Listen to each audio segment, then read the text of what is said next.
Hi friends, அஸ்ஸலாமு அலைக்கும். Welcome to my channel. இன்றைக்கி நம்ம சேனலில் மந்தி சாஸ் எப்படி பண்ணலான்னு பார்க்கலாம். மந்தி பிரியாணியே ரொம்ப டேஸ்ட்டாக இருக்கும். இந்த சாஸும் ப்ரிப்பேர் பண்ணி நம்ம மந்தி பிரியாணி கூட சாப்பிட்டோம்னா இன்னும் ரொம்ப டேஸ்ட்டாக இருக்கும்.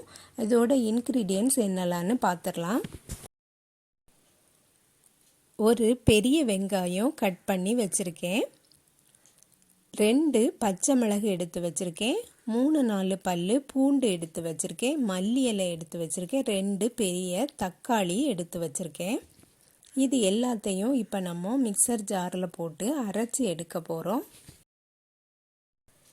இந்த சாஸை நம்ம சாப்பிட்றதுக்கு ஒரு 10 மினிட்ஸ்க்கு முன்னாடி ரெடி பண்ணால் போதும். இதை அரைச்ச உடனே சாப்பிட்றதுக்கு தான் ரொம்ப டேஸ்ட்டாக இருக்கும்.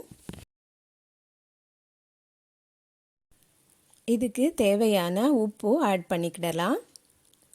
ஒரு லெமனையும் பிழிஞ்சு எடுத்துடலாம். லெமன் ஜூஸ் ஊற்றியாச்சு. இனி கொஞ்சமாக தண்ணியும் சேர்த்துட்டு நல்லா அரைச்சி எடுத்துக்கிடலாம். இதை ஃபைன் பேஸ்ட்டாக அரைக்கக்கூடாது. கொஞ்சம் திருன்னு தான் இருக்கணும். நம்ம ரசத்துக்கெலாம் அரைப்போம்ல, அதே போல் அரைச்சி எடுத்துட்டா போதும். நம்ம சாப்பிட்றதுக்கு கொஞ்சம் லேட் ஆகும் அப்படின்னா இதை மட்டும் அரைச்சி எடுத்துக்கிட்டு லெமன் ஜூஸை நம்ம சாப்பிடும்போது ஊற்றிக்கிட்டால் போதும். ஃபஸ்ட்டே ஊற்றிட்டோம்னா அது கசந்துரும். அவ்வளோதான், அரைச்சி எடுத்தாச்சு. ரொம்ப டேஸ்டான மந்தி சாஸ் ரெடி ஆயிட்டு. இதே போல் தான் இருக்கணும். இனி கொஞ்சம் கூட தண்ணி ஆட் பண்ணனா கூட ஆட் பண்ணிக்கிடலாம். அவ்வளோதான் ஃப்ரெண்ட்ஸ், நம்ம வீடியோக்கு ஒரு லைக் போட்டுருங்க. நெக்ஸ்ட் வீடியோவில் சந்திக்கிறேன். அஸ்ஸலாமு அலைக்கும்.